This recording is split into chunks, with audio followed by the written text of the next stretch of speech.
everybody, and thank you for coming out to the first event of the year at Commonweal and the first event of the New School Talks. Now, how many people, this is your first time here? Just a few, okay. And most of you have been to New School events before. This is basically a relatively new program and effort where we just have wide-ranging guests to come and talk for an hour or so and then have some open discussion. And we've had I don't know how many there are, but 30 or 40 or 50 so far. Almost all of them are recorded and put on the Commonweal website, which is commonweal.org, and the New School has a page on there, and they're podcasts, and you can listen to any of them there, and they're generally very high-quality recordings, thanks to our sound man back here, Ken. Kira, who runs the New School, along with Michael Lerner, was not feeling well today, so she went home early. I actually am recovering a bit from almost losing my voice, so fortunately we have somebody here who really likes to talk, so I may be all right. Recovered. Yeah. Nothing to worry about. So, with that, we will turn to today's guest. And I met Dennis McNally a few times through the years when I worked both for the Seva Foundation, which does blindness work around the world, and with Rock Medicine at the Haight Clinic, because he was basically the publicist or PR flack for the Grateful Dead. And he told me that it was kind of different from the usual publicist job because his job description was keep them away from us. And so the way he got that job was he had written his first book, Desolate Angel, Jack Kerouac, The Beat Generation, and America. And I don't know about such things, but I have seen enough that a lot of people think there have been, of course, probably 100 books written about Jack Kerouac, and the people who know say this is one of the handful of the very best. And Jerry Garcia loved it, and actually got in touch, and that's how he said, you want to be our publicist, which he said I'd never done before, and he said, fine, just keep the press away from us and we'll be fine. So his second book came out many years later, and it was called The Long Strange Trip, The Inside History of the Grateful Dead, which is then, again, 100 books about the Grateful Dead. This is the one to read if you're going to pick one, because this is the guy who really knew them and knew the whole story. And then the new one, On Highway 61, Music, Race, and the Evolution of Cultural Freedom. Now, he takes a decade to write a book. So he's not a guy that just churns out books. He spends a lot of time.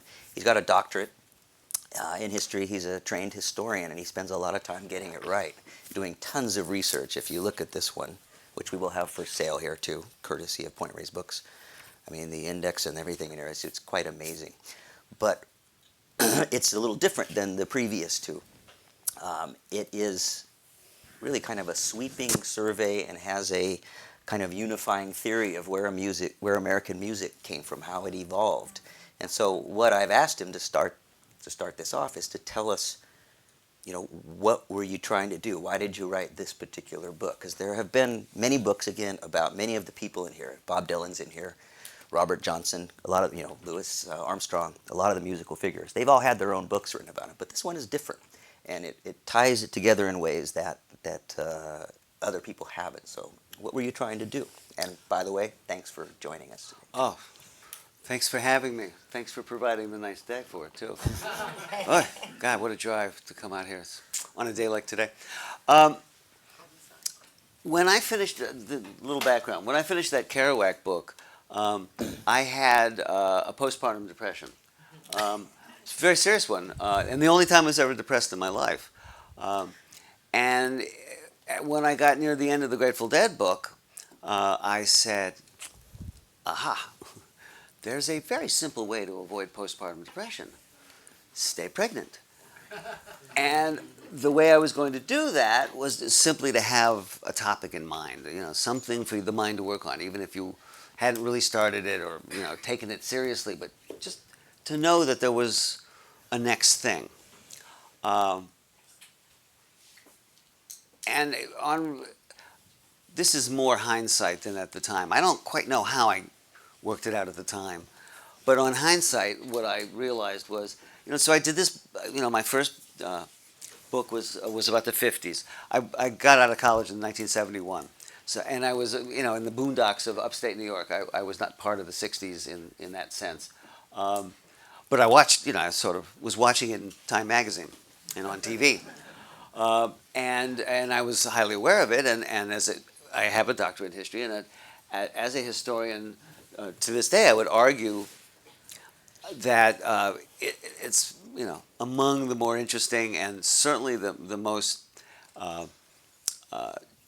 questions that were asked, challenges to Americans, the mainstream American values of consumerism and of dominance of nature and of this, that, and the other, sexual roles, were the deepest challenges to those questions that were ever raised were raised in the 60s. And in fact, it's perfectly obvious today because the culture wars that we're witnessing are all. Ronald Reagan, ran for president, and the Tea Party to this day are making hay with a certain selection of the American population by running against the 60s about, marriage equality is merely an extension of the sexual challenges of the 60s, etc. I sometimes apologize for being I'm a Zen Buddhist and an ACLU activist, and it's really easy to do that in San Francisco. And saying what I'm saying in Bolinas is preaching to the choir. You should be fine. I'm not worried about anybody like throwing anything at me, but I was reflecting, God, it's a little cheap, Dennis, but I should really go do this in Omaha and see what happens, but maybe not. So we'll work on it here. As I say, looking back on how I got to Highway 61, I had started with Kerouac, the 50s. You couldn't. In 1971, you're looking for a dissertation topic, which this was. The idea of doing something on the 60s was a little extreme. Even the 50s, there were lifted eyebrows, but I fortunately found one guy who went, "Oh no, that's a great idea." And so I started with Kerouac, who was sort of immediate progenitor. Or to quote Paul Krasner, that book was The Roots, as in Alex Haley, The Roots of the Hippie Generation, which is funny, but also true. So then what happened was that I wanted, in the process of that, I became a deadhead. And the same guy who literally one night in the middle of my first year in graduate school, I was saying, well, maybe I'll do something on the beats. And he said, you should do a book about Kerouac. All of his papers are at Columbia, and you can sleep on my friend's couch. They're going to Fordham. Those guys whose couch I slept on, because I did take his advice, the idea of having a free place to stay near Manhattan for a broke graduate student is gold. And coincidentally, my parents had moved 10 miles from Lowell, Massachusetts, where Kerouac was from. So, the stars were clearly aligning. I also went to 11 other university archives because he wasn't quite right about that. But he was right enough about most of that stuff. And then he turned me a year or 6 months after he said that, he took me to my first Grateful Dead concert, and we got there, and he said, "Open your mouth." And I got my first psychedelic experience, and by the end of the night, I went, "Gee, I guess I'm a deadhead, huh?" And decided that there were two books to be written. One was the counterculture, whatever you want to call it, the others, the non-mainstream in the 40s and 50s, and that was Kerouac. And then the 60s and 70s was the Grateful Dead. And because I'm really slow, you got the 80s and 90s for free. So I did that. And then as I was getting near the end, so Jerry died. So shortly thereafter, 3 years after I started working on the book, and I might add, in the process of working on the book, I came here, the last time I came here, which was in the very early 80s, to interview a guy named David Parker, who was part of the Grateful Dead family and worked here at Commonwealth, I think, for a very long time, quite a central figure in the financial management side of this place, and a very nice guy. And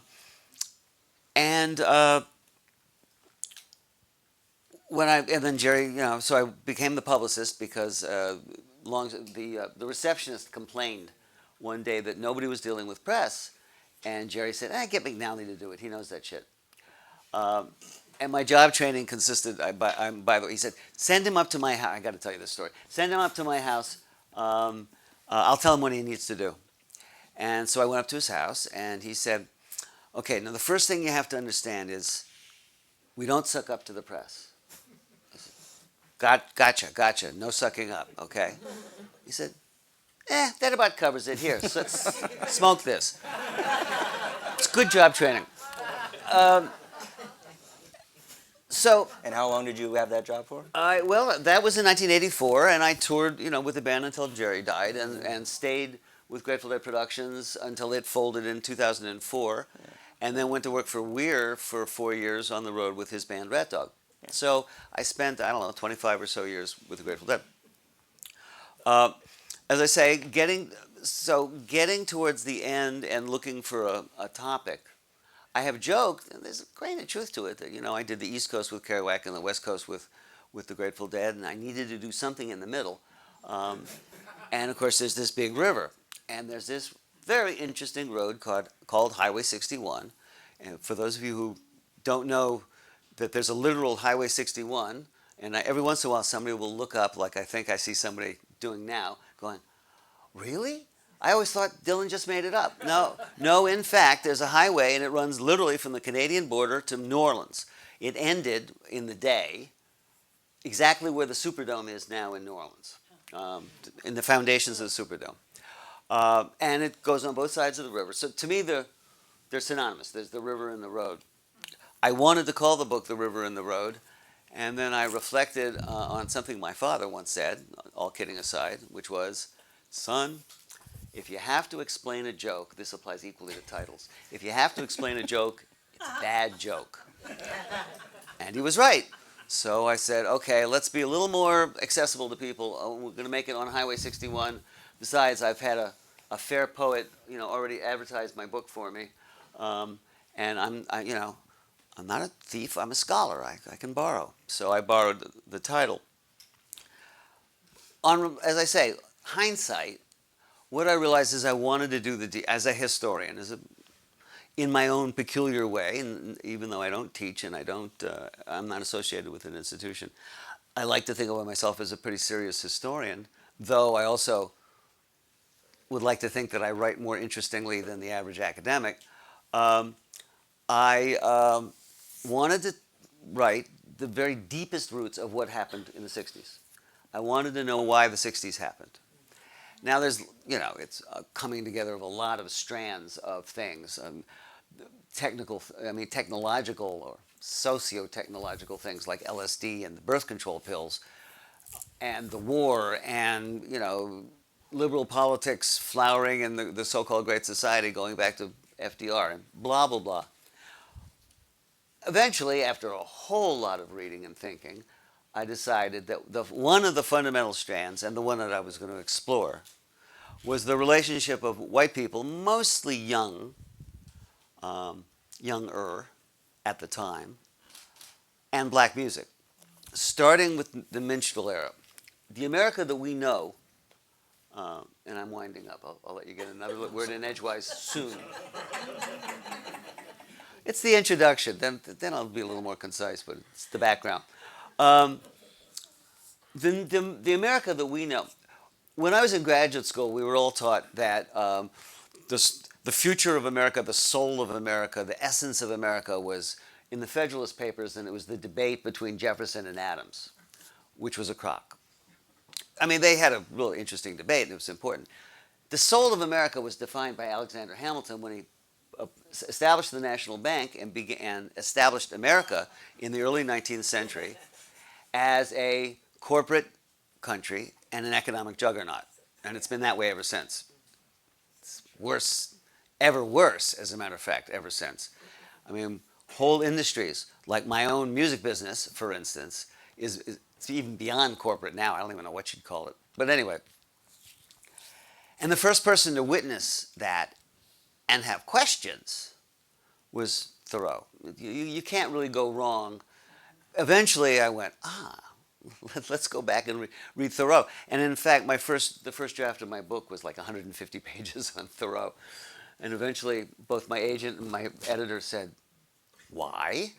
And I went, oh, yeah, I guess. It was so wonderful. I gave myself a, graduate level series of classes in Thoreau, which was great fun, but probably a little more than was called for the topic. So we cut it to 5 pages, and it made more sense. But there's a big stack of papers that someday I'm going to loot for an article. So, and the point being that much of what Thoreau taught was stuff that was so radical, so beyond the understanding of America in the 1840s, that frankly nobody paid any serious attention to it until the 1960s. But one thing was germane to his time and was the origins of this book, and that is Civil Disobedience, the book, and his opposition to slavery, which is to say that he looked around and saw the single great flaming awful flaw of America, starting with the Constitution, in which black people were assigned two-thirds personhood, or was it 3/5? I think it was 3/5. Was it 3/5? Something. A portion for purposes of the census. It's locked in the Constitution, at least until the 13th Amendment.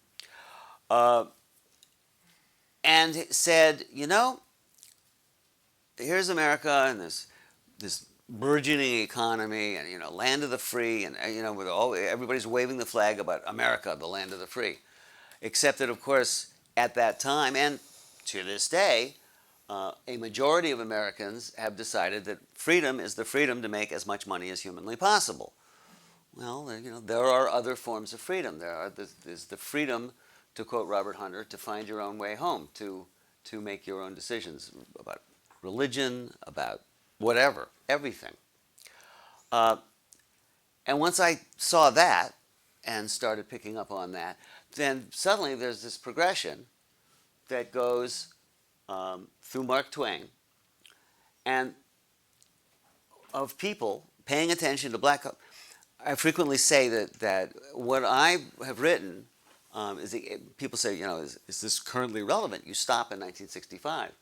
Well, I stopped in 1965 because the book was long enough. But beside that, how relevant? Well, my book is the obverse of Ferguson, Missouri, which is to say, in Ferguson, Missouri, you have a white minority assiduously avoiding paying any attention to a black majority.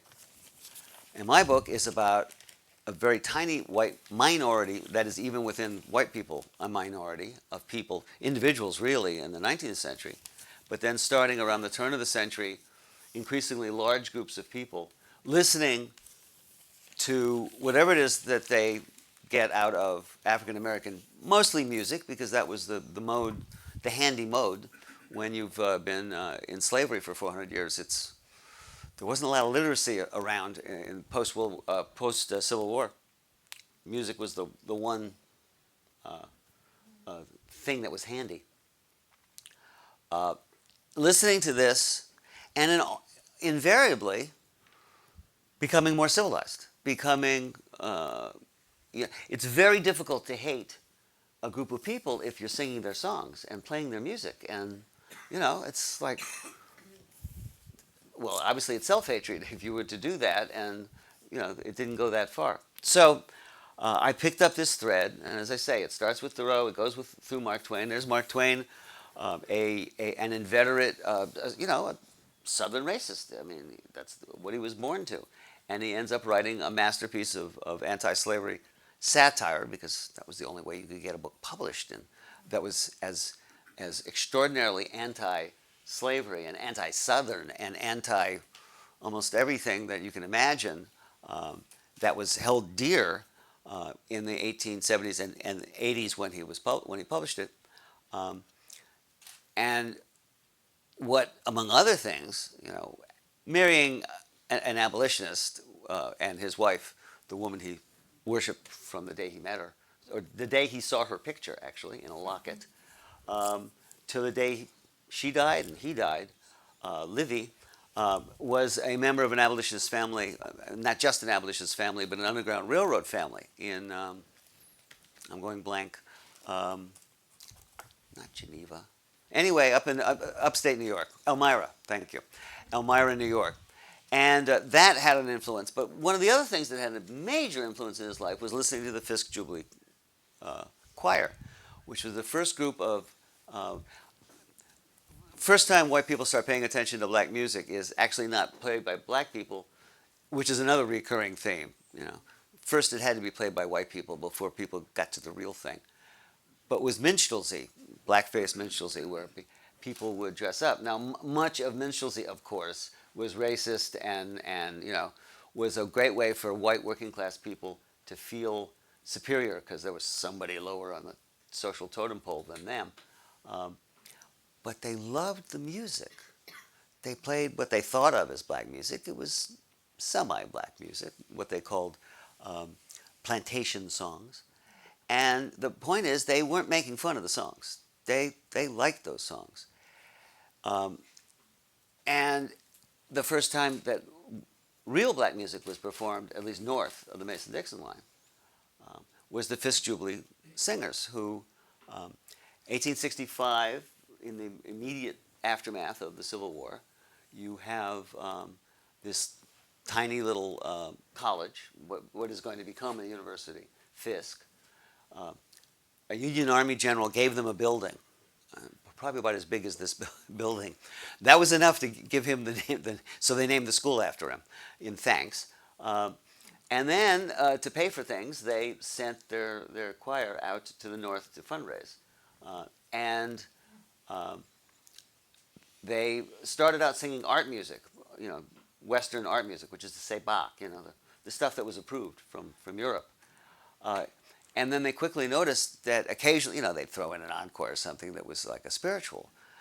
And they noticed, of course, because they were, not stupid, that the audience went bananas for the spirituals. So this being showbiz, Jack will tell you, if it works, it stays in the program. And after a while, they just sang spirituals. And it moved people, and it certainly moved Twain, who saw that tour, that first tour, which played in the Congregational Church in his then hometown of West Hartford, Connecticut, and followed him the rest of his life. I'll shut up now. Oh. So, black music, black strains. So one of the things, a quick question, we had a conversation before, and I asked you, if there weren't black music strains in America, what would be left? There's some classical music, and what else? Well, my standard line about that is, both songs would be very boring. Yeah. See, because this is one of the running threads in this book, is the ignorance and stupidity of those who classify music as black or white. For instance, Jimmy Rogers. There's actually the villain in this book, if there's a villain. It's a guy named Cecil Sharp, who did some very good musicology in England, studying English ballads, folk ballads, all that stuff that Joan Baez first, when Silver Dagger, when she first started Elizabethan ballads, and very beautiful stuff. And so this is around 1913. He comes to the United States, and this is just as things like folklore studies are becoming professionalized. A lot of other stuff, history. The American Historical Association is founded then. And Cecil Sharp says, comes up with a theory which becomes universally accepted both by the academic world and it seeps through. And keeping in mind that at the turn of the century, you're talking about the absolute nadir, or the height of white superiority complexes. And around the turn of this, segregation and the notion of white superiority. And Sharp says, okay, there's these two kinds of music. There's this white music, the kind of stuff that we associate with with Dolly, or early Dolly Parton, which is to say the Mountain Hollers, the Carter family, and this is pure and it's direct from England, and it hasn't been contaminated, i.e., by Eastern European people or Italian, Roman Catholic, it was non-WASP people and or black people. And then there's this black music, and it's commercial and suspect. Well, this is a crock on 15 levels. 15% of the population of Appalachia was black. So right away, how pure? You have the Carter family, and A.P. Carter, the patriarch, was out song hunting with a man named Leslie Riddle, who was black. And they're going into churches. In fact, in the 1740s, there was something called the Great Awakening, which was a series of religious revivals up and down America. In the South, these revivals, very important, and almost, probably a majority of Americans attended them. And in the South, although they were segregated, which is to say the black people had to sit in some corner, you could still hear them sing. And they greatly, at that time, affected American Protestant church singing. So from at least the 1740s, if you were a Protestant and sang church music, you were affected by black music.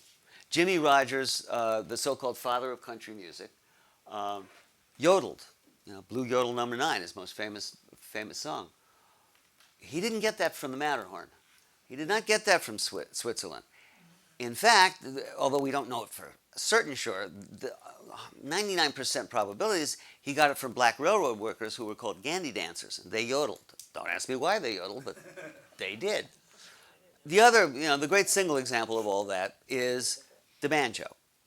Now, for some odd reason, and again, it's interesting, other than the fact that, well, in the period after the Civil War, black people pretty much universally gave up on the banjo, which they had brought from Africa, and started playing guitar.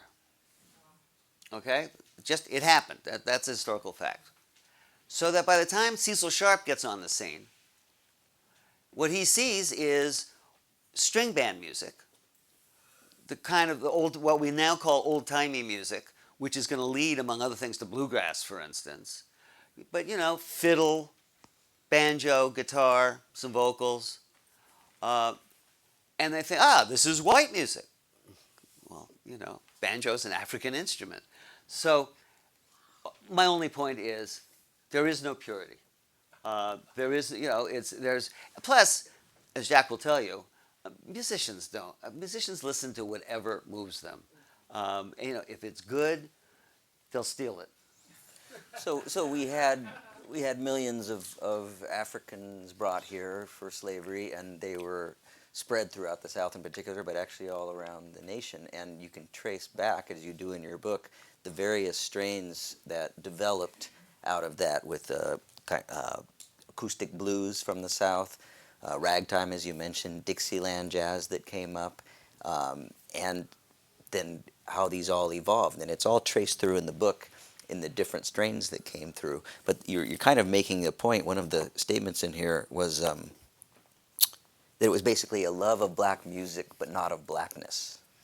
So that people, the dominant culture, white culture, kind of co-opted, a lot of people would say, the music for all sorts of purposes, but not the actual roots of it in the culture. And we still had, and we still have actually, but particularly segregation and all the things that you're talking about. There's a complete span from, my favorite quote in my book, I had to pay $100 for it, is a line from The Music Man. I love that movie.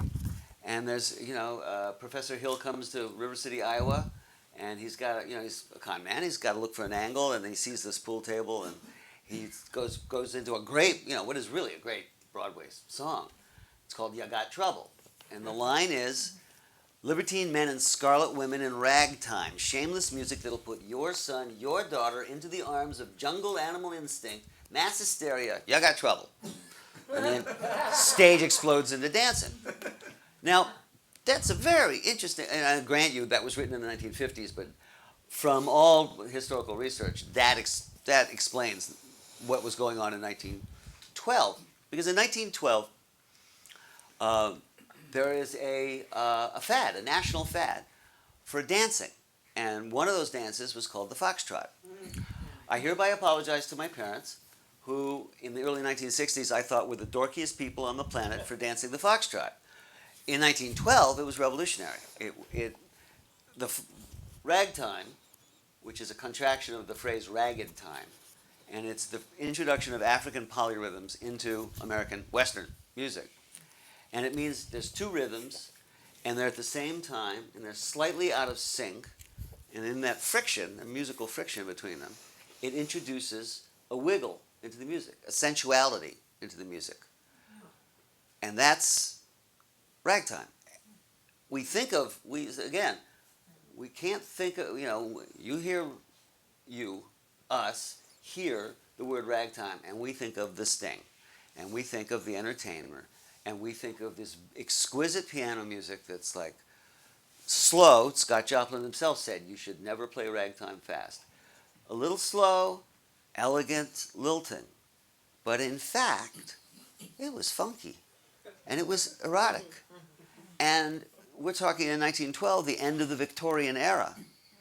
And just watch Downton Abbey and watch them cope with ideas of public sexuality. Well, that's what was happening in 1912. And the powers that be, the cultural monitors, the ministers, and the women's association and the whatnot, thought ragtime was the devil itself, come to America. There was a headline at the time, one of the papers, I don't know I can't remember if it was in your book or if I found it otherwise, and the headline was, it was about a politician's talk, and it said, ragtime worse than marijuana. Darn right. And this was during the whole, the devil weed kind of thing, so, and it was going to corrupt it. Well, it was all intermixed, because everyone knew, when in Professor Harold Hill's quote, when he used the word jungle, that's just as the Tea Party now has code, I forget what the phrase I'm looking for, but then if you use the word jungle, you were talking about black people, of course. Same with marijuana, which was totally associated with black people. Yeah. Black people and Latin people. Jazz, they were bringing it up from Mexico. The point being, it was all part of the sort of the coming of the modern age, of a secular and not looser in every meaning of that word era, and it worked real well. So you point out in examples in each one that each of these strains of music, whether it was folk, jazz, ragtime, blues, there was this kind of reaction, but that gradually, and some of the music happened sooner than later, but you wind up in the book, as you say, with Bob Dylan, who took them all on, in a sense, in different ways. They became more acceptable because non-black people, white people were playing it? Each one was introduced in a massive way by white people. That was that's the structure of America. So that, for instance, the fad that introduced the foxtrot in 1912 was led by a dance team, Vernon and Irene Castle. Very white. He was from England, in fact. Can't get any whiter than that in the context of America. And however, they had a very classic, this is society. I mean, they're playing at the society ballroom level, but playing ragtime with a black band behind them. When they did their waltzes and their other songs, they had a white band, and then they would have a black band for the funk, and it worked, and it made it, as I say, it was a complete fad. Eventually, people would then hear the real thing. In jazz, you have the systematic fraud of Paul Whiteman. I don't make this stuff up. His name was Whiteman.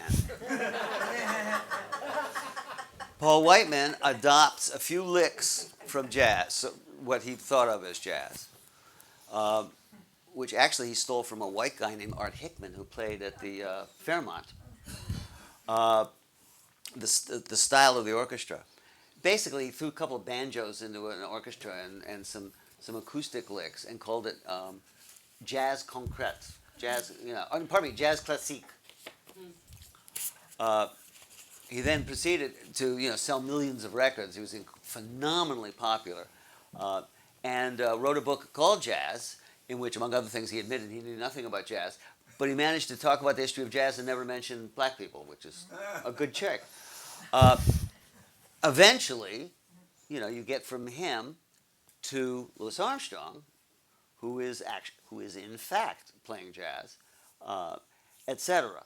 And on and on and on, and then you get to from Bill Haley to Chuck Berry. Although Chuck Berry's an interesting case because Chuck always was a little ambivalent about his own racial heritage.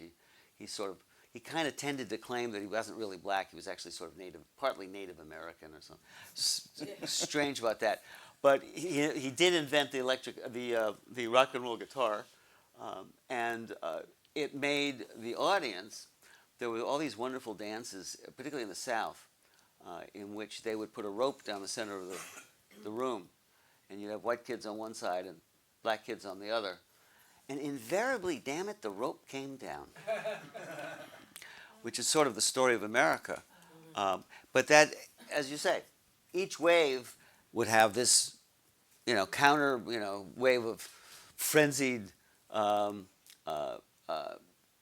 authorities, whether it was the police or a minister, usually it was a minister, talking about, how children are going to hell.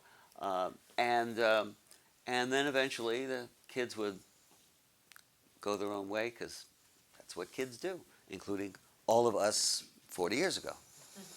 So if you look at each of the strains of music, there were white musicians who tended to be more open-minded and really got turned on by hearing this stuff. So you have like blues guys, like it would have been Bloomfield and Butterfield Blues Band and all the rockers early time. I mean, they were listening to that, and folk guys like Dylan, et cetera, et cetera.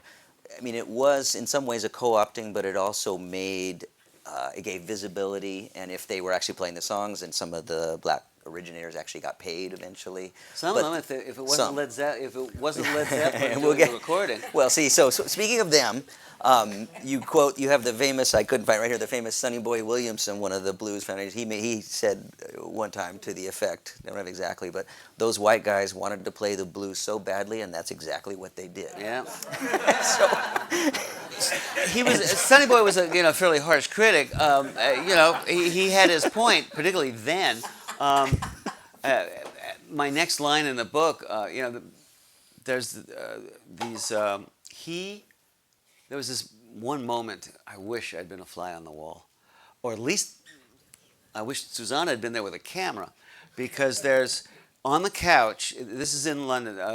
These guys actually from Germany started bringing American blues musicians to. It actually starts in England, but then all in Europe in the late 50s and into the 60s.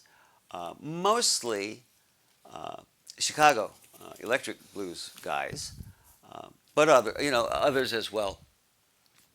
And there's this scene. His guy in London was a guy named Giorgio Gomelski, who ran clubs that would later see, for instance, would be the first place that the Rolling Stones would play all those so-called British guitar gods that we know now. And on the couch was three very large, they all happened to be big guys, black guys, and that was Willie Dixon, Howlin' Wolf, and Sonny Boy Williamson. They're on the couch with coffee and Johnny Walker, and on the floor in front of them is Jimmy Page, Eric Clapton, Jeff Beck, and somebody else, which is to say the future guitar gods of England, getting their lessons. And Sonny Boy's reaction is that. Willie Dixon's reaction is a lot smarter. Willie was taping his own songs and giving them to these guys and saying, "Why don't you put this on your next album?" And he collected royalties. He wrote more of the blues classics than anybody. Than just about anybody. Willie, virtually all of Howlin' Wolf's hits, and more than a couple of Muddy Waters.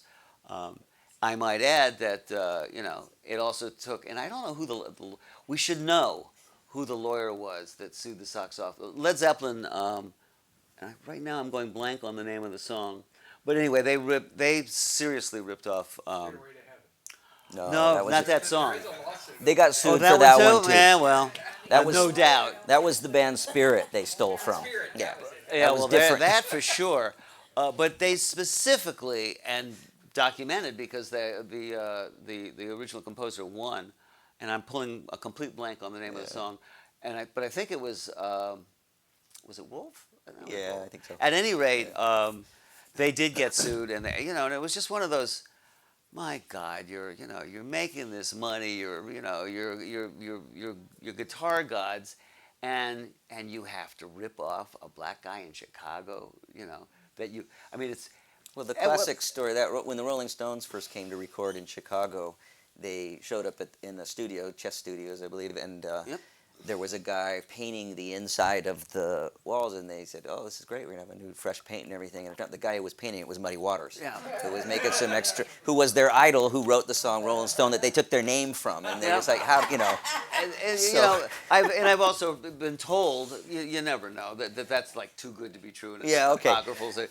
But it's certainly true that they were very clear about their influences, and like I've started to say in my normal fashion, went. There's a span.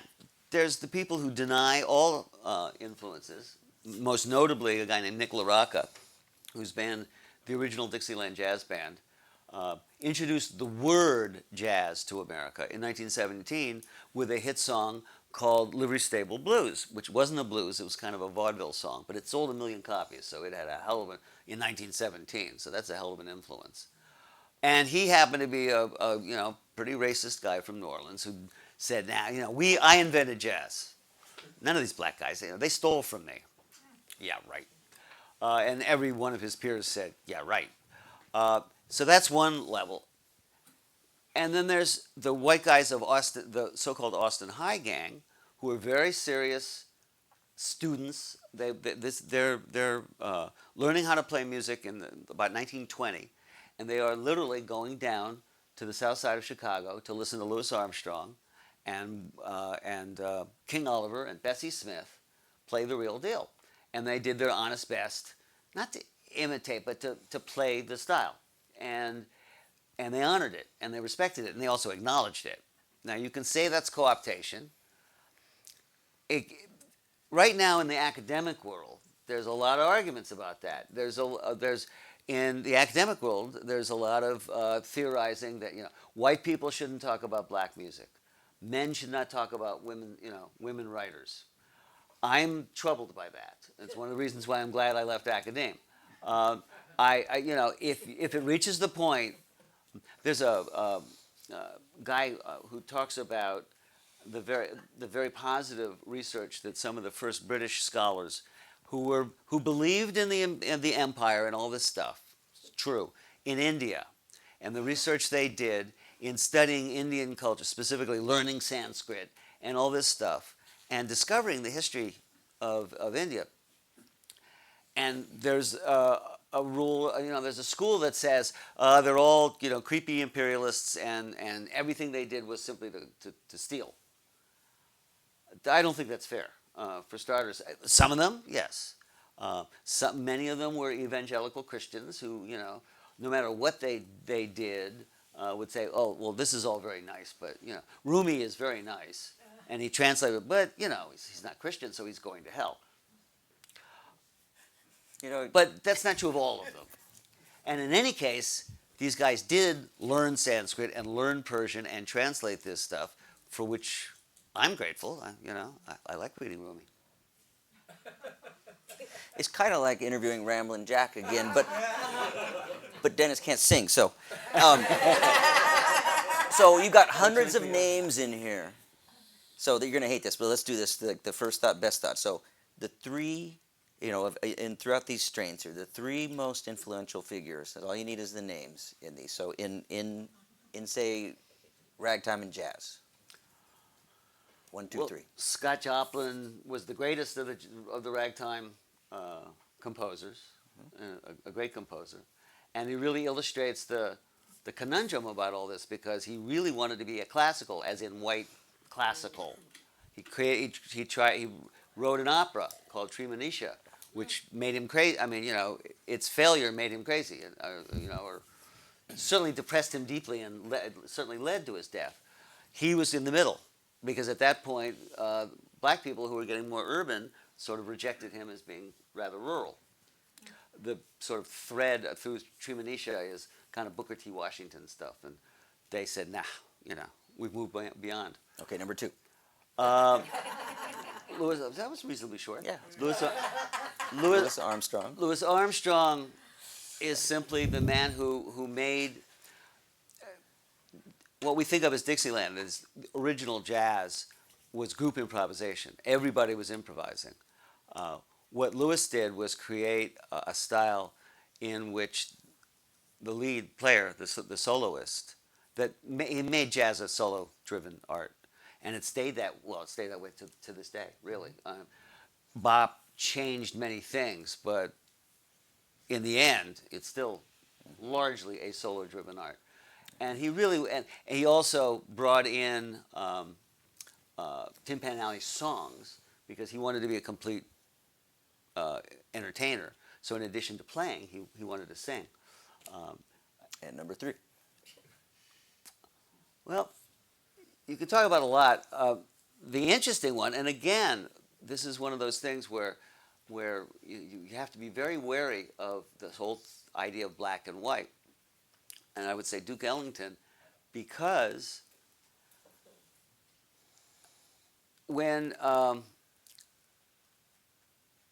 Miles Davis recorded an album with a lot of white people, I might add, a lot of white musicians, called Birth of the Cool in 1949 or 50, a lot of black people black critics in particular raised their eyebrows. And, now, there are nobody to his face would ever tell Miles Davis that he wasn't black enough. But he worked with Gil Evans on Sketches of Spain, which virtually isn't jazz at all, et cetera, et cetera, et cetera. Bill Evans too. Yeah, And Bill Evans. Why do you have a white piano player?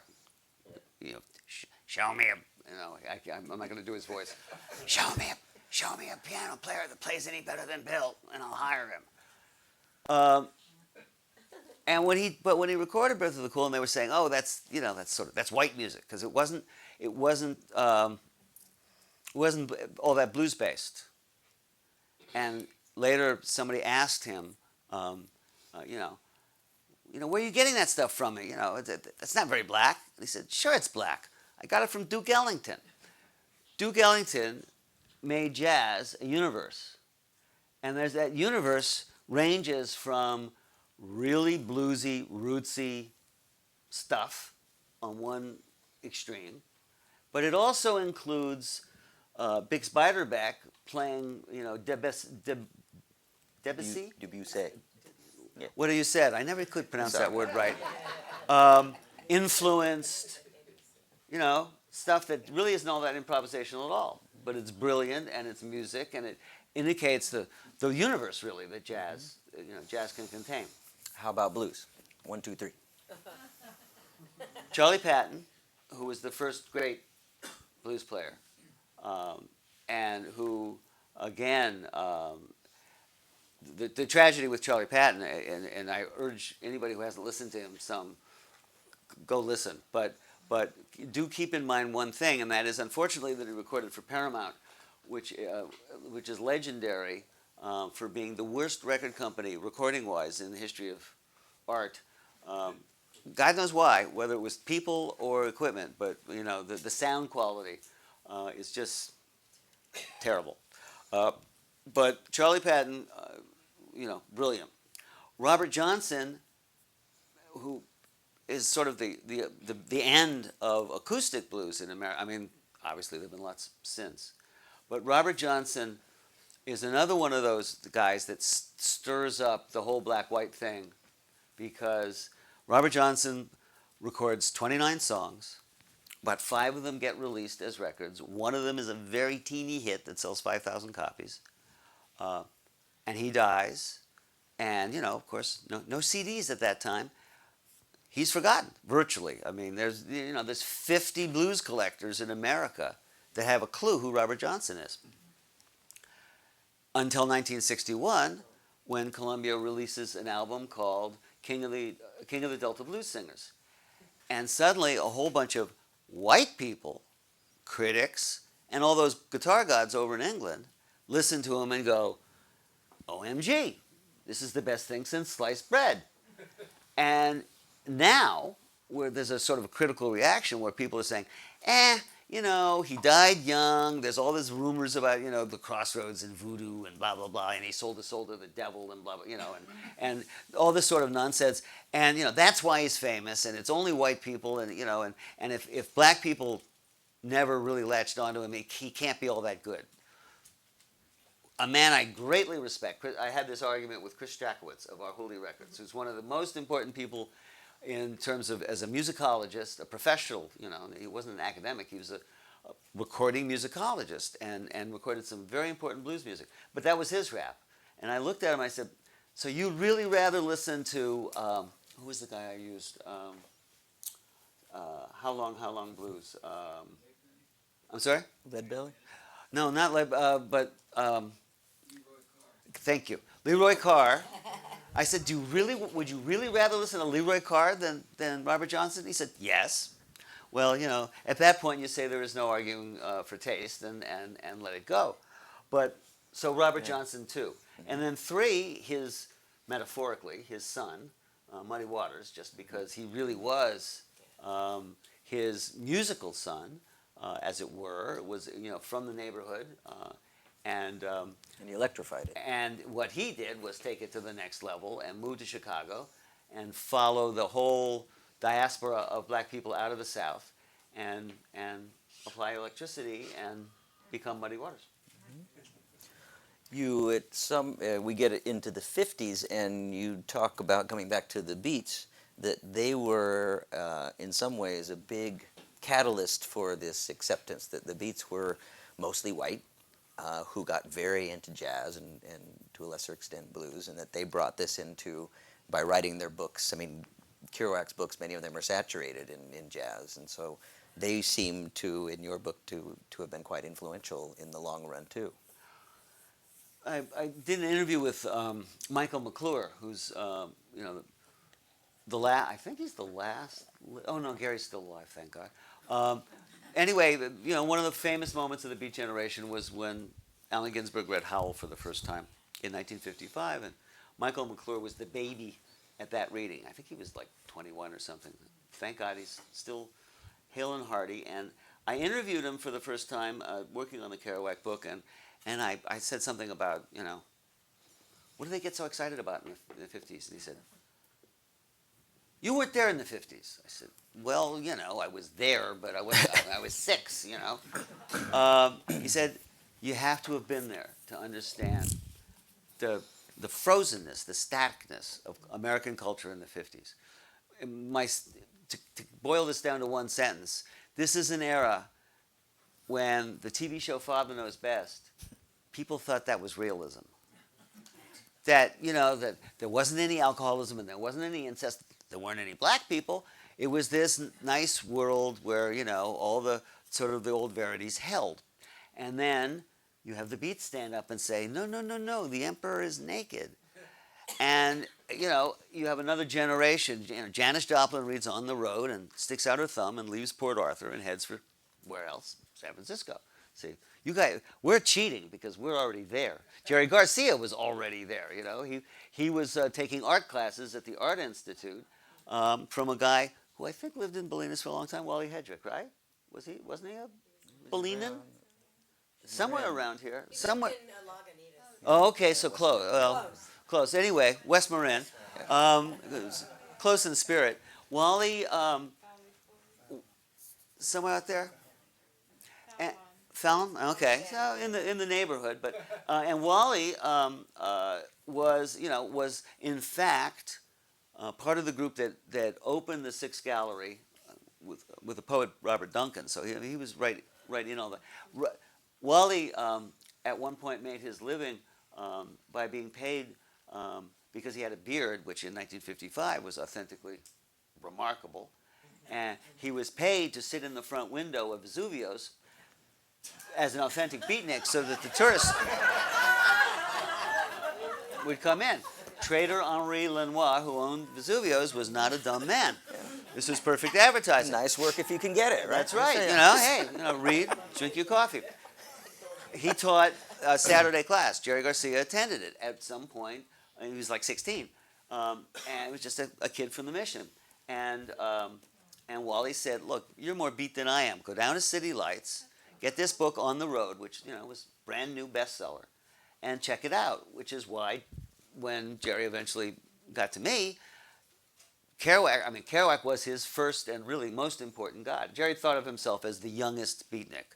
He wasn't a hippie. He was the youngest beatnik, and of course, I had to bring in Kerouac in this book because every writer recycles himself eventually, and it was my first opportunity. It also connected. I mean, Kerouac, his fundamental mode was the improvisation of jazz. I mean, that was his fundamental influence, and it was just another example of white people listening to black music and learning, expanding, growing. Right. So one of those persons was a young man named Robert Zimmerman, who changed his name to Dylan, and was in the early folk scene. He's denied many of his influences through the years, but he has copped to being into Kerouac and into people like Ramblin' Jack Elliott here, who were influential on him. But you really point out that, so when he exploded to becoming really the most famous musician in America for a period of time, that this was, and that's where you end the book, that this was really a key, like the culmination of all of these influences coming in, because he was playing all these strains in some way.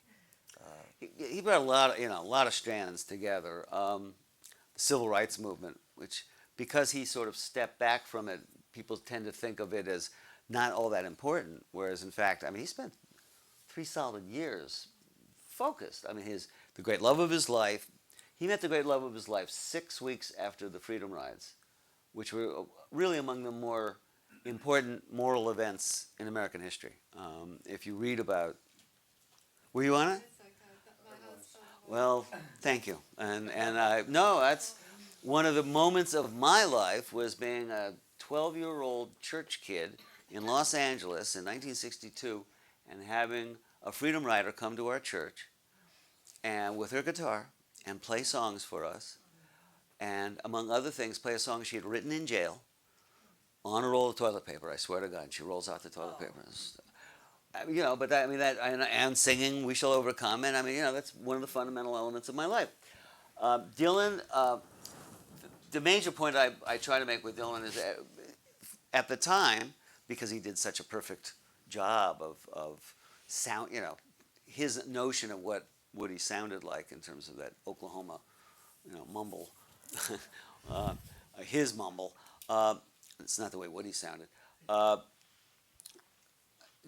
People think of him as this, white folk. And this goes back to Cecil Sharp, white folk music.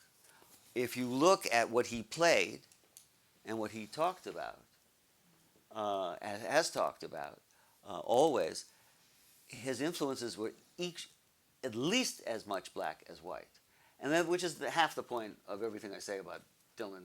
And he says, because I quote, I loot his book Chronicles, because I was thinking about, I because of the Grateful Dead, I know his management, and I could at least have asked to interview him, and I was considering it. And then I read Chronicles, and I said, I don't need to do this anymore. I mean, he's answering all my questions. I don't need to add, this is seriously considered. And I'll tell you, one special thing about Dylan, which most people aren't aware of. In the middle 1950s, there he is, high school kid in Hibbing, Minnesota, almost to the Canadian border. But in those days, and probably still, but who does it because of the internet now, you could get AM radio stations from 1,000 miles away after dark. And he listened to a radio show called No Name Jive. The DJ was a white guy by the name of Gatemouth Page, and he was known as the Mouth of the South. And he played the best black music current. Now, in '56, that means Little Chuck Berry, and also all the Chicago Blues, and Magic Sam, and Jimmy Reed, and you name it, the very best. So here's this white kid in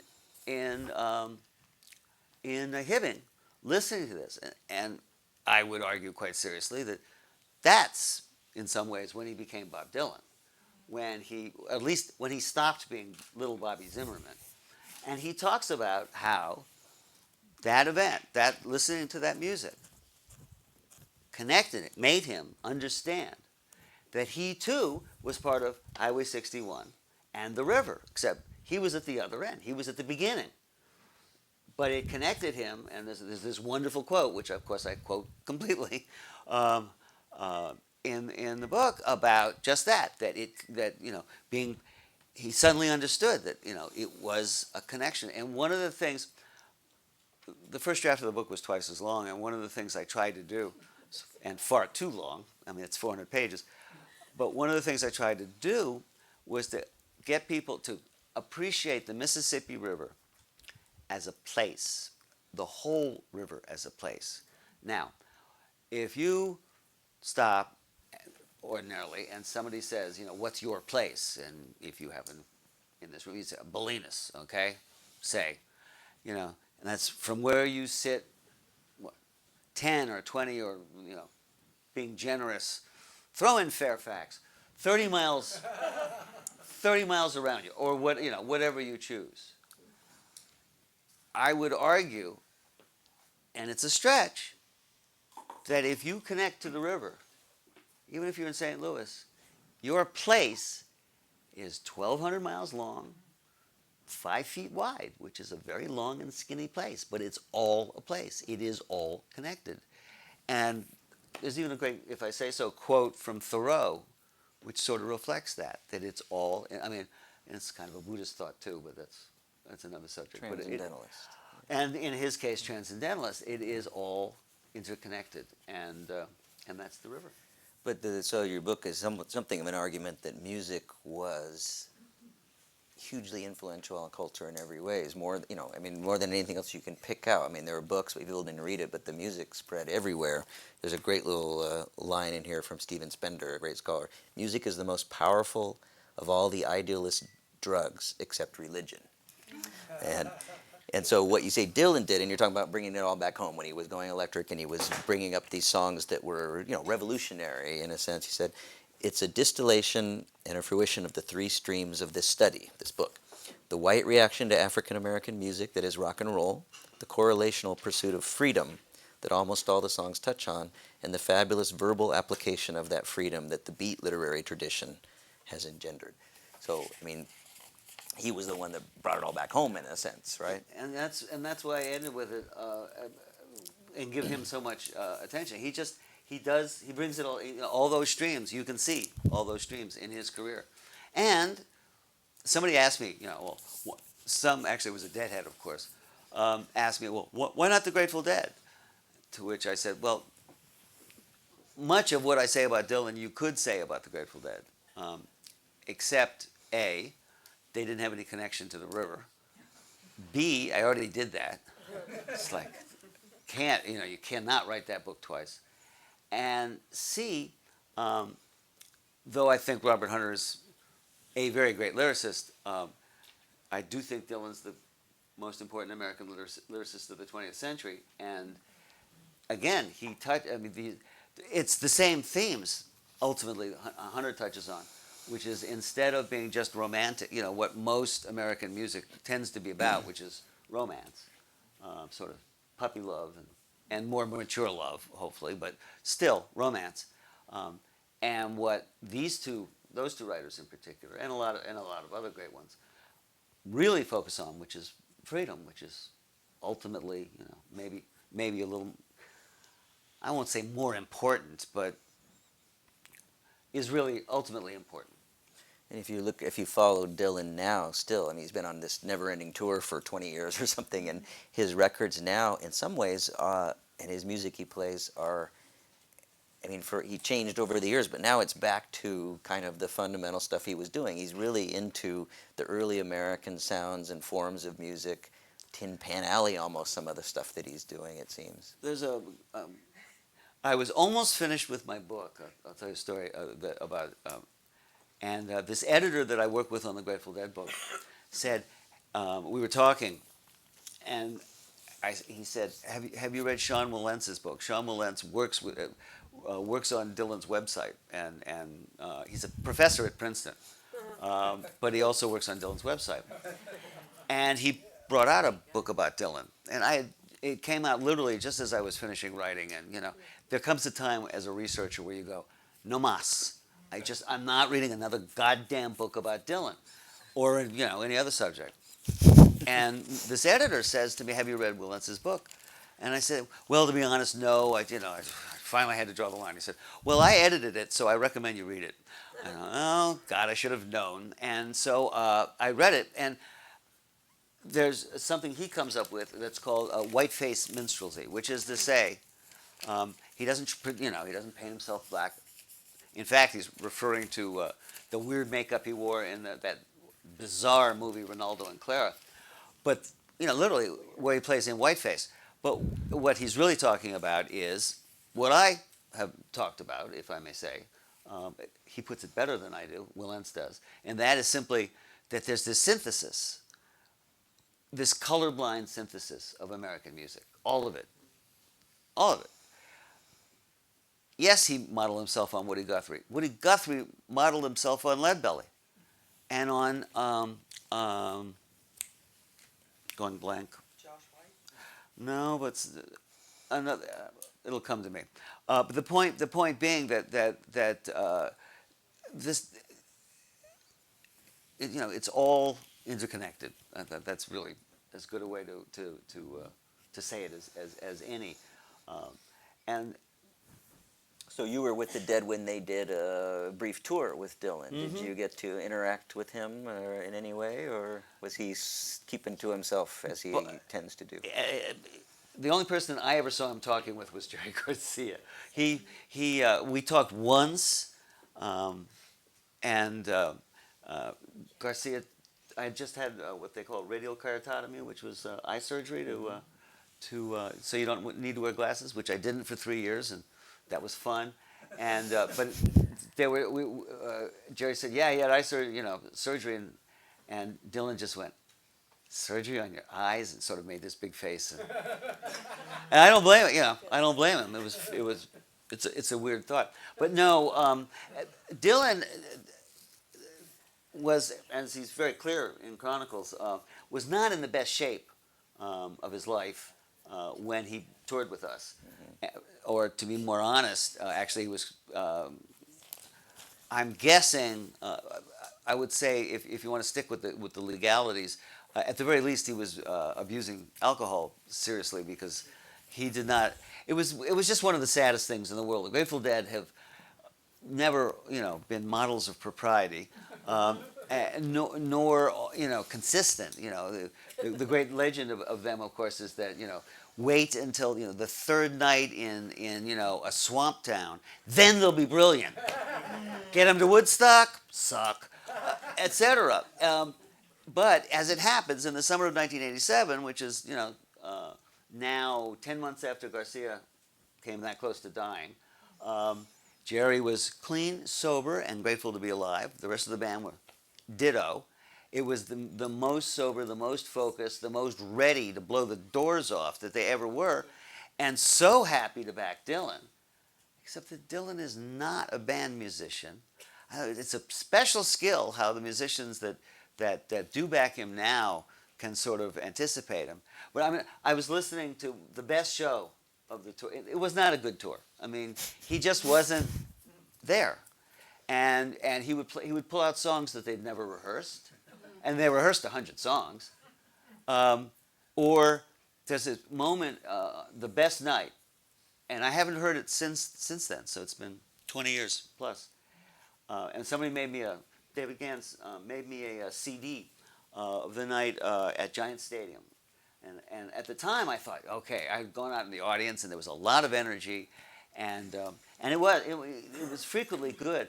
But then I listened to the version of Chimes of Freedom, which is one of my favorite songs. That was one of the moments where I was, going, oh yes, this is, because this was the second show of the tour, and the first one was, no, okay, all right, but now they're getting it, and it'll all be good. It wasn't. And I listened to Chimes of Freedom, and I suddenly realized that they played it well, They're going good. Garcia starts whining into this fabulous solo, and Dylan cut him off in the middle of his solo. And it was like, he's not a band musician. I mean, anyway. So yeah, that was kind of a disappointment. So you said you became a Deadhead. It was before you I think in our previous interview, you had seen up to 200 shows. That's a lot of shows. But then by the time you finished with them, you saw 900. Well, 900 more, but I'm not allowed. I'm not allowed to talk about those because I was getting paid to be there. Yeah. All my friends with long lists of how many shows they went to say, no, you can't claim the 900. That you were paid to be there. It's no fair. So what was that like mostly? You told me that the Dead were famous for doing 2 sets. The first one was often kind of a warm-up, and they'd take a break, and then they'd come back, and hopefully something magical might happen, So what were you doing? You said you were usually doing your work during the first set anyway. Oh, I was the luckiest guy in the world because, as the publicist, what I basically had to do was to get the photographers and the TV people in, give them a legitimate amount of access so that they were happy, and then take them out and make sure that neither the band nor the crew ever had to deal with them, especially the crew. And as long as that happened, well, if I did it perfectly, then the crew would say, "The hell are you doing around here anyway?" Because they never saw them, and that was just as well. But the TV people loved it because instead of getting 3 seconds at 2,000 yards at a Rolling Stones show, I was giving them 20 minutes of good footage with good sound and blah blah blah, and they thought I was they loved me, and it worked out well for everybody. And so you were done by the... And so that was first set, and then after intermission, except for the occasional chore, I got to go stand in the pit and listen to them. And so you were traveling, they were constantly on the road, you were traveling with them. And did you become particularly close to any of them? I mean, the main figure, of course, Jerry Garcia, died 20 years ago this year. And were Can you believe? If you can believe that already. And so were you, you told me that he walked your wife down the aisle at your wedding. So obviously Yes, you he had did. a connection. Well, he walked Susanna down the aisle mostly because he was a friend of Susanna's, but long before I met him. They had Susanna taught him how to run a Macintosh. Susanna was the first adopter of Macintoshes in the club, and anybody connected with the Grateful Dead, and taught him how to use one. And her dad had left us when she was small, and he was sort of our matchmaker. Literally, he said, "You want to hang out with that Susanna chick?" I said, "Okay." And said more or less the same thing to Susanna. So since it was his fault, and because we were in a club in San Francisco that had a pool with a hard plastic cover, so she told him that if he'd do it, he'd get to walk on water. The Oasis. The Oasis, yep. Yep, and he very kindly did, and it was very sweet of him. And the best moment of that was that they were sitting he and the bridesmaids and Susanna were sitting in the room, just before going on, and he was obviously really nervous. And one of the bridesmaids, who's again an old friend of his, said, "Jerry, you appear to be nervous." And he went, "Oh yeah, man." And she said, "But you stand in front of 50,000 people and play. What's the big deal here?" And he says, "Yeah, but I don't have my magic shield, my axe."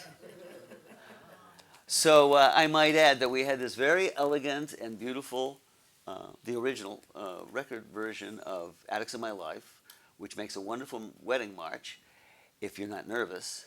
And you have to do this slow walk. Susanna and Jerry set world land speed records for how fast they got down the aisle. And then I was like signaling the sound guy, "Cut it, cut it, cut it." But we stood there and listened to the song. It was a good song. Anyway, it was a great day.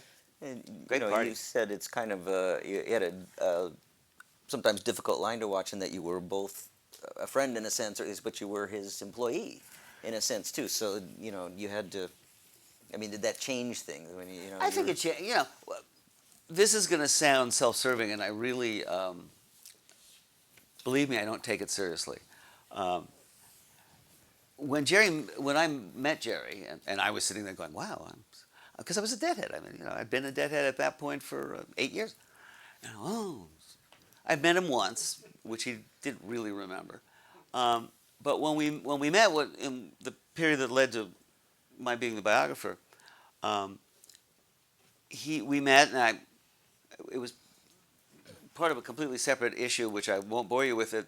But I managed to slide into the conversation. Well, I wrote this book about Kerouac, and I sent you a copy, and did you ever get it? And he literally hopped up. He was across the room and sitting in a chair, and he hopped up and ran over and shook my hand and said it was the best book he'd ever read. Which is to say, yeah. And even then, I was going, no, hold on, son. Let's not go too far with this. I am serious.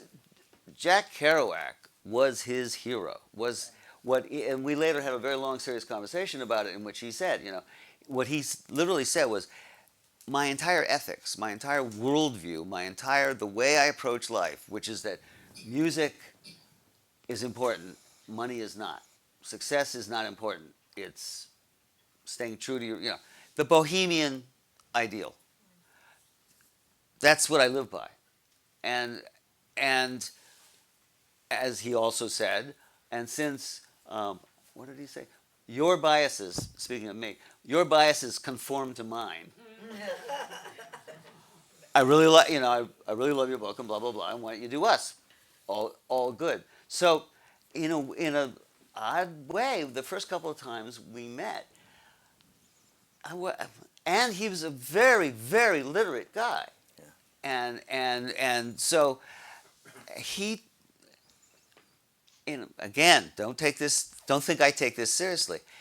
He sort of saw me as a hero. Because I'd written this book that about this guy he really cherished, and a really central part of his young life. So that's and then I'm around, and then after a while, nobody stays that way. He sees me as a person, respected me enough to hire me as the publicist. Thanks, and. In fact, was a great person. Was the best person in the world to work with, mostly because he refused to be a boss, and I didn't need any guidance. After that first traumatic lesson, and I knew sort of what to do, and I did it, and it worked out fine. And in 15 years or 11 years on the road with him, I'll get you out of here, Vikitsa. No. I'm an ex-road manager. I understand. He only got pissed at me once, and it was my fault because about 1 minute before they were due to go, Kreutzmann was on my ass like brown on rice to get something signed, and I brought it to Jerry 1 minute before they were due to go on, and he just looked at me like, and he signed it, but he was like, you know better than this, and he was annoyed. But fortunately, that was the only time. And 2 or 3 times, well, I'll brag about the best compliment he ever paid me, because it wasn't really so much about me. We had this ridiculous hit album, Touch of Grey, in 1987, and in 1988. There were the BAMMys, which was Bay Area Music Awards. It was our local homegrown version of the Grammys, and sort of an opportunity for everybody in the music business in San Francisco in the '80s to pretend to be adults and dress up in black tie, and ladies get to really slick up and all this good stuff. And of course the fix was in, and we won every award. It was time to reward the Grateful Dead. We finally had a hit. It only took 22 years. They finally had a hit. So the idea is that we're going to play. They want us to play, and the band agreed. And Jerry let himself. Jerry didn't want. I mean, basically the whole idea. His idea was, wait a minute, this is competition. In theory at least, it was competition. People voted on it, and the idea of competition at music you know, no, you know, cognitive dissonance. Couldn't grasp it at all. Didn't want to do it. But, you know, I looked at him and I said, look, this is about noblesse oblige. Your peers want to say congratulations, you know, and that's all. That's the best. You know, you don't have to take it seriously. And then, you know, they made him use other people's amps because, I mean, you know, it's a stage with 30 people, 30 different acts playing in the course of the night. There were technological limitations which made him crazy because, you know, he had his own guitar, but that's where it ended. So, we get to the night, and I'm standing on the loading dock of what is now Bill Graham Civic Auditorium, and finally, he pulls up, and he gets out, and he just looks at me and he says, "Man, I couldn't figure out a way to leave you hanging." And went in and, you know, did his part. But like I said, and that, you know, I was very grateful to him. I don't know quite what I would have done if he hadn't shown up. You know, both him and Dylan were cast in the role of spokesperson of a generation, guru. I mean, really, you know, idolized and made much larger than life. And both of them, from my perspective, really hated that. And whether they said so or not, and they did say so through the years. I mean, it's a huge burden to put on somebody, in a sense. And Well, it is, and you're right. The difference is Jerry had a much better sense of humor about it, and he had a band, all of whom, if he'd taken himself seriously in that role for a tenth of a second, would have been on him, you know, making fun of him, you know, till the day he died. So he and people like Keith and a whole lot of others, a family around him that, you know, that there was a certain amount of insulation. Dylan got too much too fast, and it made him entirely crazy. And he had to pretend to break his neck and take, you know, 8 years off just to walk away alive. With Jerry, it was like, you know, a longer, slower haul, and eventually too many deadheads deified him too much, and he insulated himself with drugs, and then eventually killed himself with cheeseburgers because, you know, I mean, he died of a heart attack, and that's. so you do think that burden was part of what? Oh, absolutely, yeah. absolutely. Yeah.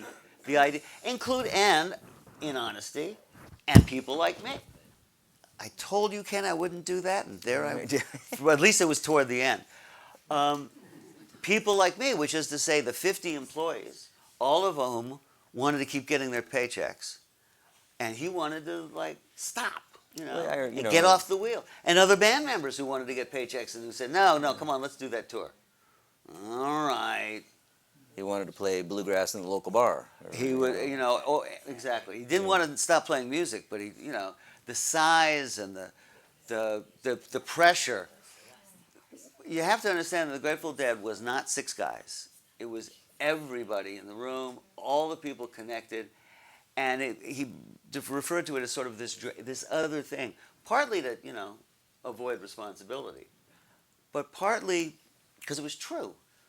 What the Grateful Dead was this giant dragon that was the energy of 1 million people, and it consumed him.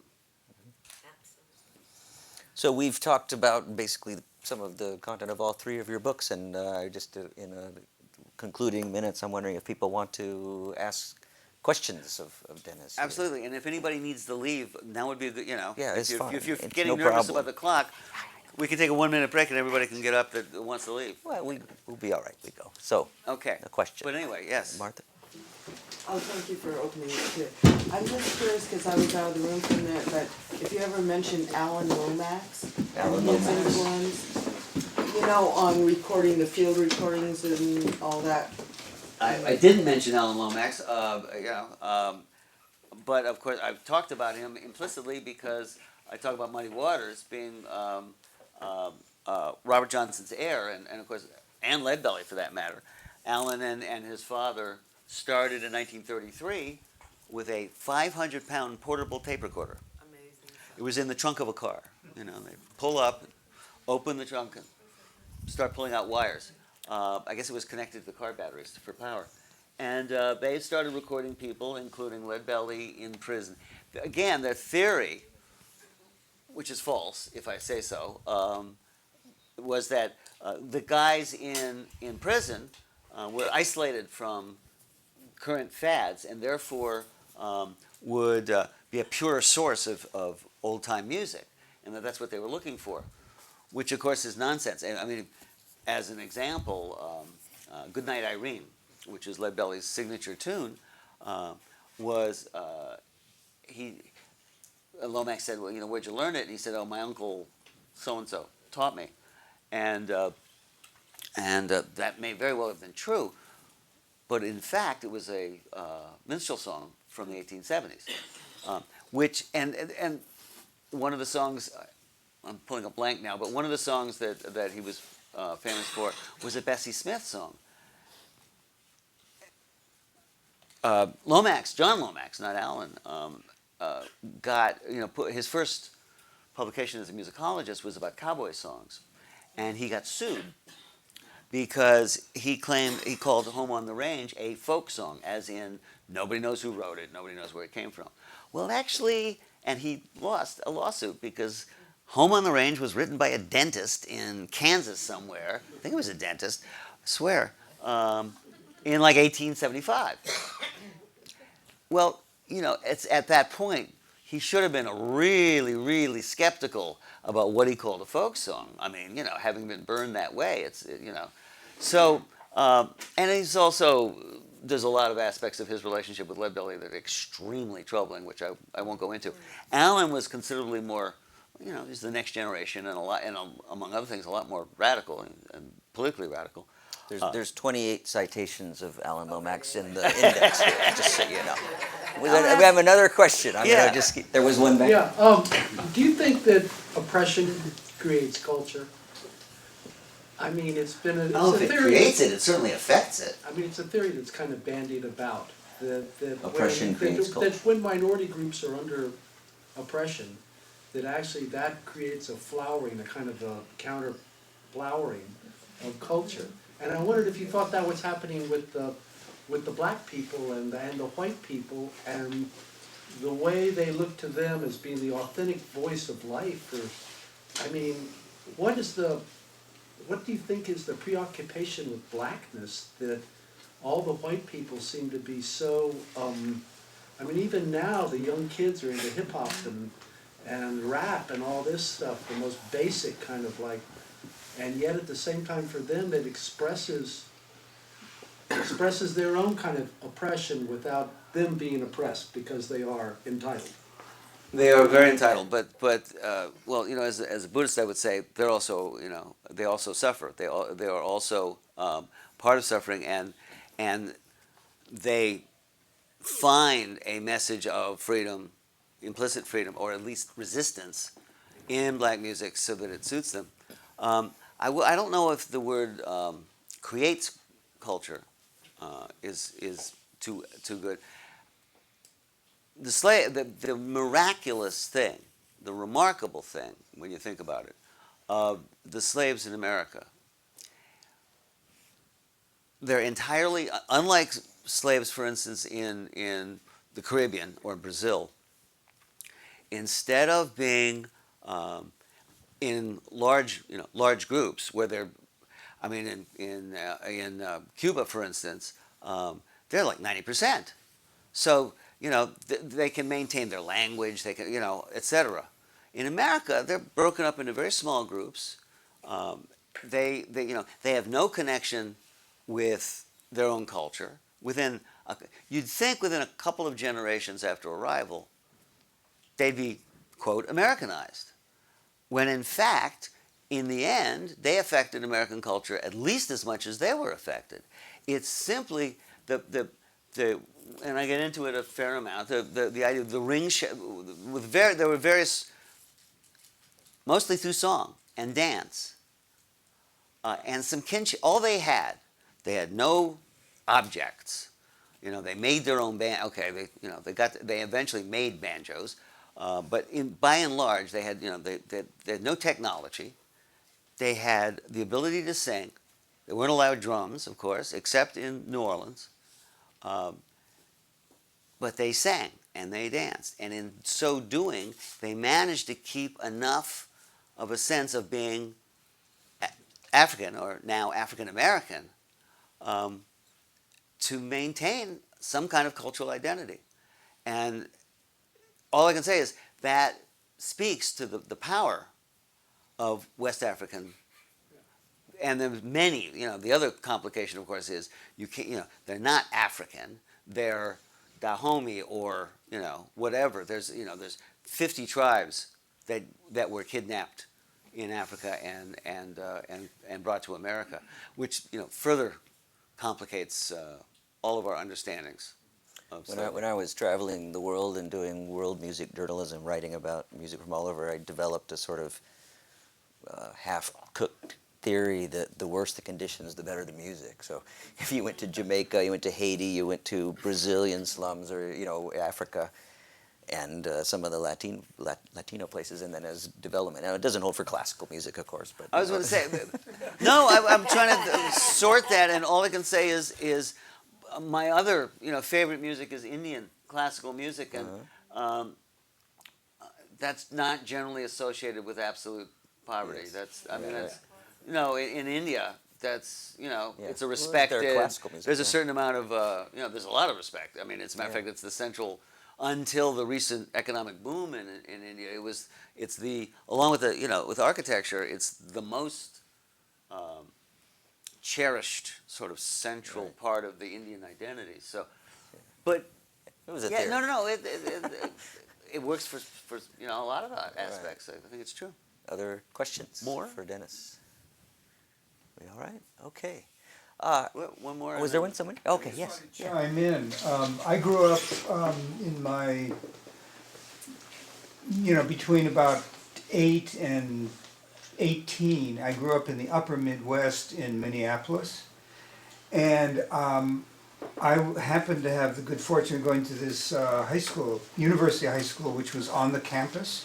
I came all the way from another end of Minneapolis, but there was a group of people in St. Anthony Park who were kind of kids of academic kids. They had, and Mark Naftalin was there, a man named Dave Barnum was there, Dave Ray of Ray and Kerner. Yeah. They were there, and I was kind of a satellite to this, but they were also doing the same thing Dylan was another few hundred miles north, which was on the Mississippi River, late at night, teenagers with crappy little radios being able to hear the music from Arkansas and from Baton Rouge, and hearing that music before really it had a chance to, it was the beginnings. And Leadbelly was a huge inspiration for... And Naftalin became part of the Butterfield band, right? He was in the Butterfield Yeah. band, and Dave Ray was a marvelous 12-string guitarist, and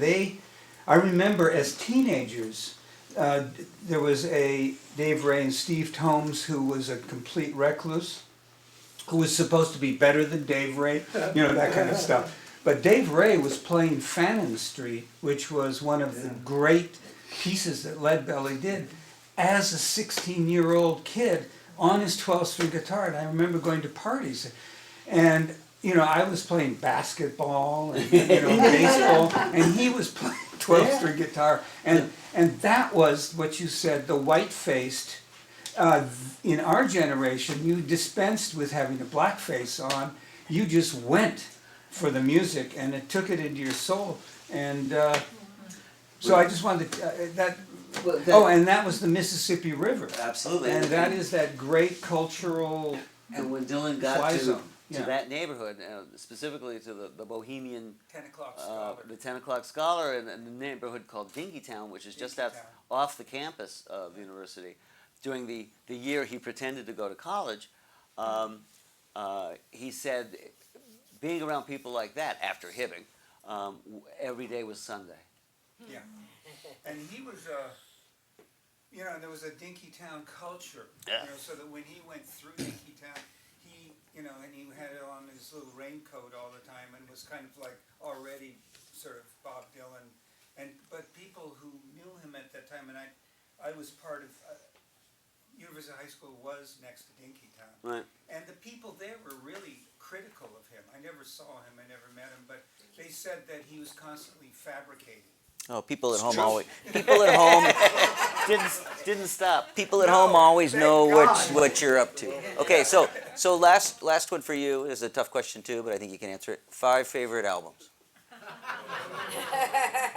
Just Dylan or all? Anybody. Don't think too hard. It's too hard if you think on it. You know, so. Well, oh God, I usually okay. 5 favorite albums: Blonde on Blonde, Dylan. Sketches of Spain, My Favorite Things.